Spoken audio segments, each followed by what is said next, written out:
Soy Jesús Rodríguez Cepeda, soy profesor investigador del Departamento de Filosofía de la Universidad Autónoma Metropolitana en la Unidad Iztapalapa y me dedico fundamentalmente al trabajo académico, a la docencia y la investigación sobre filosofía política y en ese marco sobre cuestiones de discriminación.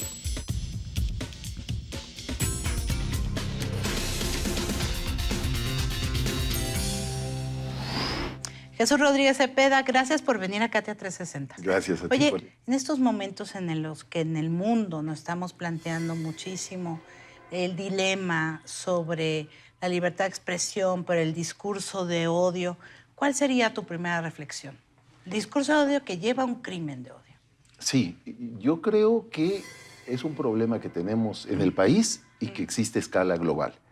Y Sí. que ninguna sociedad, sobre todo las sociedades democráticas, que son las que reconocen derechos. Es decir, porque cuando hablamos del conflicto entre libertad de expresión y no discriminación, hablamos del conflicto entre dos derechos que reconocemos y que además deseamos que vayan juntos.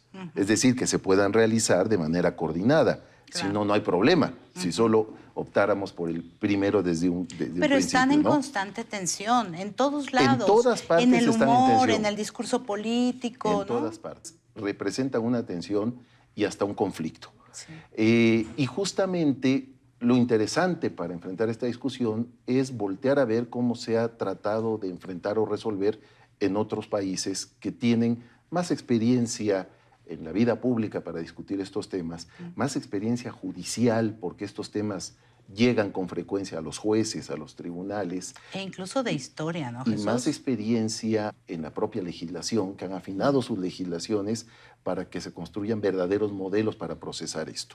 Pero antes de hablar de eso, ¿por qué las palabras importan, Jesús? Importan según como las veas, ¿eh? Ok. Según como las veas. A ver, en el caso norteamericano, Ajá. la defensa de la libre expresión, que es, pues desde luego, el La respeto primera a la enmienda. primera enmienda de la A rajatabla, Constitución, ¿no? tiene en los últimos 50 años, no siempre, pero en los últimos 50 años, una interpretación de su propia corte en el sentido de que no debe ser coartada por ninguna razón. La primera enmienda lo que dice es que el Estado no debe limitar el discurso, ¿no? La libertad de expresarse. Y entonces la Corte en las últimas décadas ha interpretado como una permisibilidad para cualquier tipo de discursos, cualquiera que sea su contenido. Incluso racial, homófobo. Incluso raciales, claro. En Estados Unidos tú puedes abrir un sitio de internet de supremacismo blanco, de racismo, de denuncia de supuestas conspiraciones raciales y no tener tienes ningún un problema presidente legal. como Trump, O ¿no? tener un presidente que emite lo que en mi opinión son discursos de odio de manera pública, amparado en su libertad de expresión, entre comillas. Esto es el modelo norteamericano y desde luego hay mucho debate y contestación interna, pero no parece que en un corto plazo ese modelo de interpretación se pueda revertir. ¿Hay otro modelo en el mundo? El diferente? modelo europeo. Europeo. Europeo no solo porque esté en Europa, sino porque allí se fraguó después de la Segunda Guerra Mundial. Y tiene que ver con la experiencia traumática de la propia guerra, cómo los procesos de estigmatización, los discursos contrarios a ciertos grupos, el antisemitismo, los discursos contra poblaciones a las que se consideraba inferiores, personas con discapacidad, contra las poblaciones gitanas, etcétera, o contra desviados políticamente, como podría ser un enemigo comunista, todos esos discursos crearon un ambiente homicida, un ambiente que llevó a la perpetración de crímenes contra la humanidad. Claro. Entonces, a partir de esa experiencia, lo que hace el constitucionalismo europeo, para decirlo de manera cómoda, son varios constitucionalismos nacionales, se van coordinando para poner regulaciones al discurso y para establecer una diferencia entre libertad de expresión y discursos prohibidos. A ver, ponme un ejemplo. ¿Qué sí se puede decir en Estados Unidos que en Europa para nada se puede decir? Por ejemplo, en Estados Unidos se puede ser revisionista sobre el Holocausto. Ajá. Es decir, tú no sabemos si ocurrió, no sé tú qué, puedes ¿no? hacer un libro, una investigación pseudohistórica, publicarla, abrir una página electrónica asociada a eso, dictar un curso en alguna universidad, donde sostienes que el Holocausto es una ficción, que los documentos visuales que tenemos son inventados y que es parte de la conspiración judía, etc. Lo puedes decir y eso está amparado por la interpretación que la Corte hace de la primera enmienda. ¿Y en Europa? Y en Europa eso es un delito. Hay un famoso historiador inglés que vive en Australia porque no puede regresar a Europa porque lo encarcelan, porque justamente ha enfrentado un proceso por incitación al odio racial. Porque el revisionismo en el caso del Holocausto es incitación al odio racial.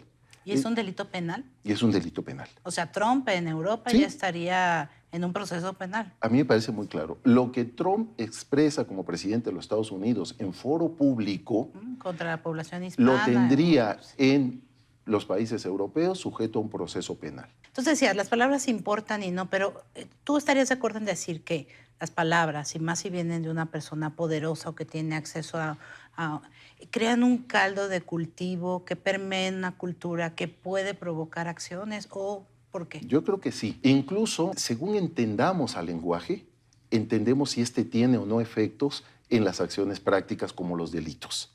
Si uno cree que los lenguajes son solo palabras, palabras que se las lleva el viento, palabras que uno dice y no tiene ninguna consecuencia, tiene uno el modelo norteamericano, donde el sistema de justicia espera el crimen, en los casos que nos interesan, el crimen de odio, donde hay violencia, donde hay un asesinato, donde hay un incendio, donde hay algún acto violento que tangiblemente podamos identificar como un daño a otras personas. Y puede ser, en efecto, un crimen de odio si ha sido motivado por razones raciales o de género o religiosas. Pero se espera el acto, porque se parte de la idea de que entre el dicho y el acto no hay una conexión determinante. En el modelo europeo se parte de la idea de que la expresión es ya un acto. Es ya una forma de actuar en el mundo. La palabra es un acto. De hecho, incluso los documentos internacionales recuperan una categoría de la filosofía que es speech acts. Cuando hablamos, actuamos. Claro. Es una de John Austin, un famoso filósofo del lenguaje. Y entonces, cuando hablamos, actuamos. Cuando hablamos, ejercemos actos en la realidad. Generamos consecuencias. De tal manera que ni siquiera separamos palabras y actos. Decimos que las palabras son ya actos y guardan una relación de concatenación o de consecuencia con otros tipos de actos que pueden tener una distinta materialidad, pero son igualmente actos. Qué interesante. Así que tú lo que tienes es una línea que te conecta a actos. En el caso norteamericano, tienes palabras versus actos. Jesús, ¿y en México? En México ha habido una enorme confusión en esta discusión. Ajá, confusión. Confusión claramente. Porque la sentencia más relevante que tenemos sobre discursos de odio, que fue una sentencia de la primera sala de la Suprema Corte a cargo del ministro Saldívar, quien por cierto hoy es el presidente de la Suprema Corte, que es un muy buen ministro. Y además es de los pocos que saben argumentar, en mi opinión. ¿Y cuál era el caso? Y el caso era el de dos periodistas de Puebla que intercambian insultos, algunos de ellos de carácter homofóbico, y el ministro, interesado en digamos, abrir la discusión y sobre todo tratar jurídicamente los discursos de odio, califica como discurso de odio lo que allí se mueve, las palabras, los insultos. Yo creo que comete dos errores, ¿no? Primero, comete el error de categorizar palabras y no discursos. Es decir, toma algunas expresiones como puñal, como maricón, como si fueran expresiones sueltas que en sí mismas tienen sentido. No en un contexto. No es cierto. Las palabras solo tienen sentido en un contexto. ¿Sí? Si yo te digo cariñosamente una mala palabra, ¿no? No seas pinche. No seas pinche, préstame 10 pesos. Exacto. La palabra pinche tiene un significado muy distinto que si te lo adego con una intencionalidad o un contexto distinto. Entonces, ese fue, yo creo, el primer error. Y el segundo error, hizo una sentencia, ¿no? Ya en el siglo XXI, que se desentendió completamente de los instrumentos internacionales que se han construido.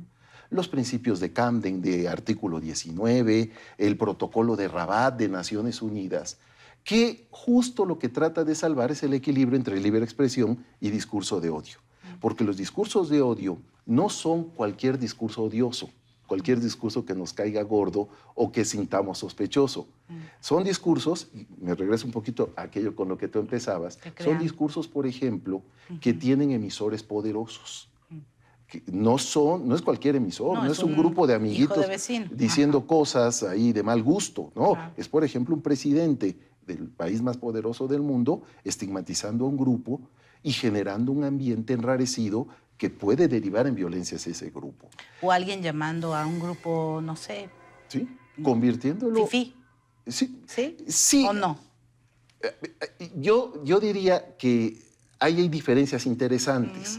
Por ejemplo, en el caso del presidente Trump, hay una estigmatización de un grupo históricamente débil.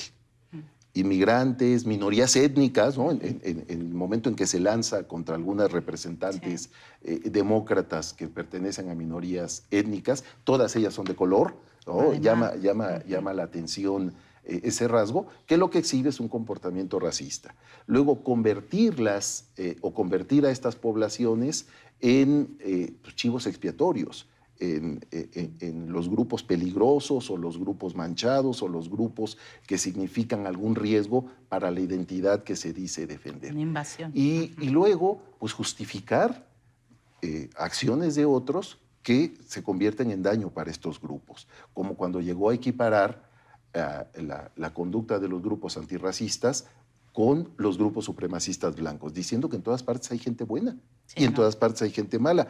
Yo no creo que haya gente buena en los grupos supremacistas blancos, son grupos racistas capaces de hacerle daño a las minorías. El caso mexicano es distinto, yo no veo una invocación a la violencia, más bien veo incluso una un poco cursi invocación al amor y paz, ¿no? Hay una, no sé si llega al punto de la estigmatización. La estigmatización es un proceso muy complejo y que está asociado con los grupos discriminados.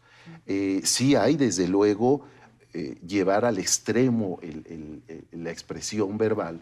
Y lo que sí creo que ligeramente asocia, no lo convierte, pero asocia a las expresiones, se llaman peligrosas, o las expresiones denigrantes a las expresiones de nuestro presidente, es el adjudicarles todos los males que suceden en la sociedad. Que eso es proceso del eso es típico de la estigmatización. Muy bien. Pero yo no los veo como dos grados de la misma especie. En realidad los veo, por fortuna, como procesos distintos, y en el caso mexicano, corregible. Gracias, Jesús. Muchas gracias, Jesús, por venir. Al contrario, Katia. No se vayan, que hay más de esta entrevista con Jesús Rodríguez Cepeda, y como siempre los espero yo en Facebook y en Twitter.